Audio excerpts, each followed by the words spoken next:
lot going on. BoxingVoice.com live here with You with who? BoxingVoice.com. Say that again. BoxingVoice.com live here with Ken Porter, trainer of Shawn Porter. Both going into battle. The BV versus Andre Berto. So there's been a lot of talk, obviously, of Berto and the resurgence of his uppercut. You know, got Boxing Eagle around here saying he's been in the camp and Berto's looking good with the uppercut. What are some of the key advantages that you feel your son holds over Andre Berto?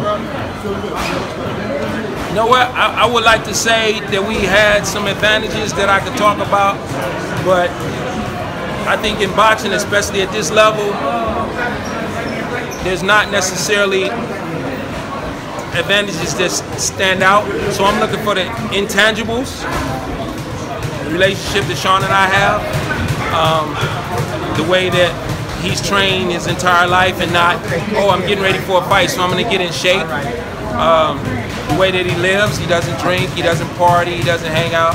So I'm thinking the intangibles will play a big part, his lifestyle outside of the ring, coming into the ring. And of course, you know, when you're looking at speed, that both fighters are very fast. When you're looking at quickness, both fighters are very quick. You're looking at power, both fighters have power.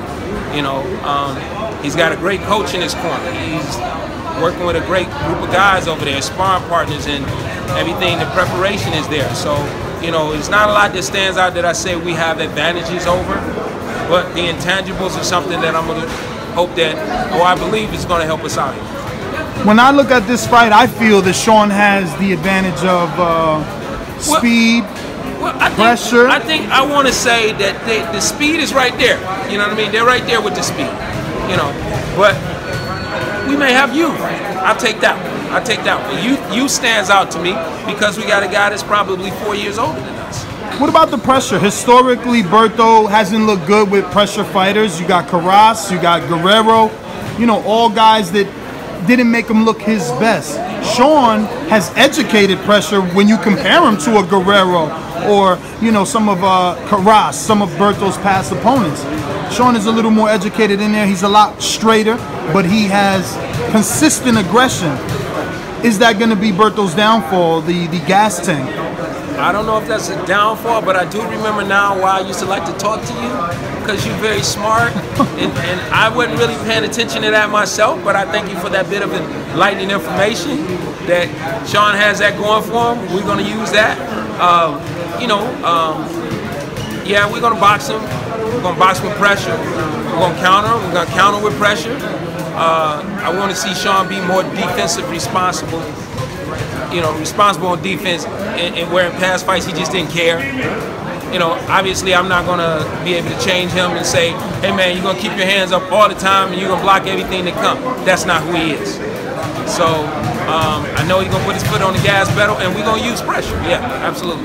Now Virgil's very educated and you know, he gets a lot of attention for what he does, but when you think about his training methods or style, one immediately assumes that he slows his fighter down. He gives them that patience that they lack, you know, and allows them to kind of think while in the ring.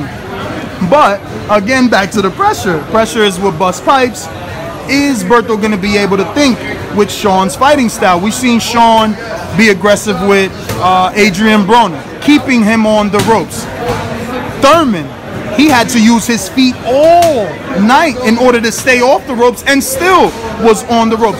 Berto's more of a stationary fighter. Sometimes when the pressure came to him, we even seen him resort to a different defensive style, bringing out a shoulder roll, which wasn't successful in the Guerrero fight, but it feels like he gets to thinking when the fighter is making him think, and when he's thinking, he's not performing the way that he wants to.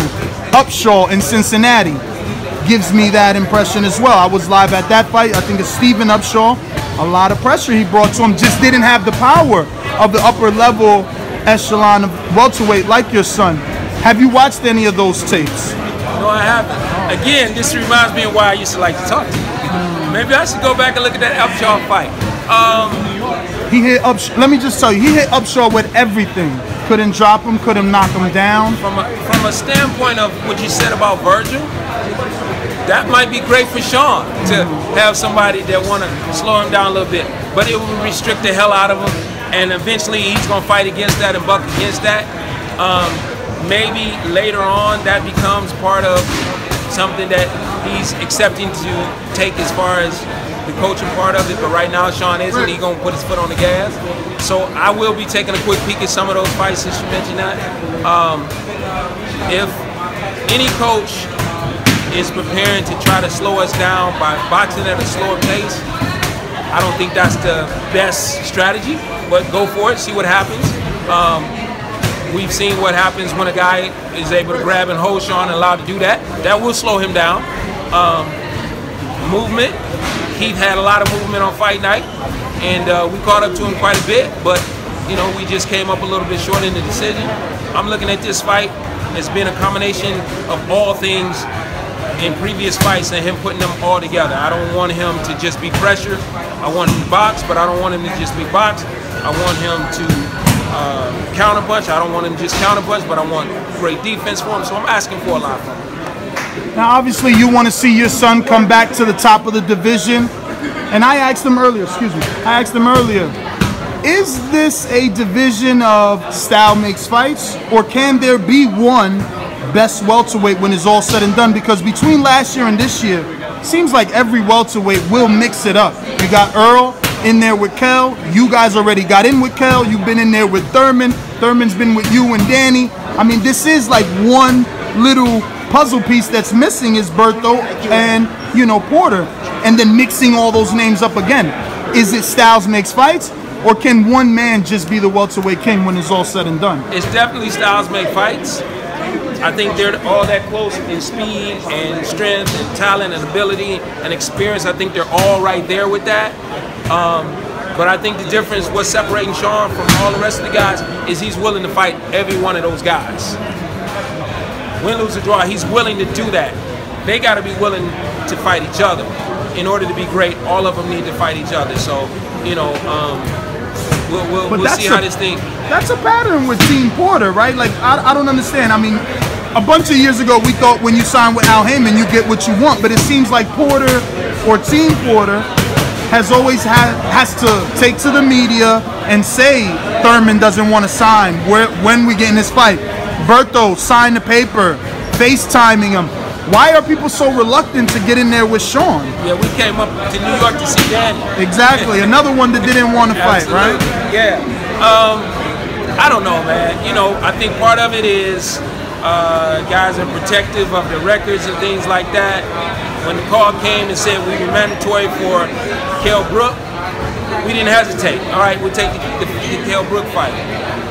After the Kell Brook fight, the kid's dropped out of the top 25. He's not even rated by the IBF anymore. And again, Kell Brook takes the belt, runs hostage with it to the UK, and never fought anybody of name again until he fought Triple G, but that wasn't a welterweight. And now he's fighting Errol Spence, but I mean, look how long he's had the belt hostage. So we'll see what happens. I need to check up on him, but we'll see what happens, how this thing plays itself out. That's a nice deduction. Or is it styles make fights, or one guy being able to take over? I think it's really going to be hot this next year. Obviously, we got to take care of business Saturday night, and then we want that WBC. I know you got to go, but you have Thurman waiting. This fight is obviously a mandatory for the WBC, which puts you back in position for a Thurman fight, but he already has a mandatory with the WBA because he's unified champion, which puts him in position for Lamont Peterson. What do you guys do? Win and wait and get the winner of him and Lamont, or again, the pressure of Team Porter and try to get that fight before Lamont? We got to press. So you want it before Lamont?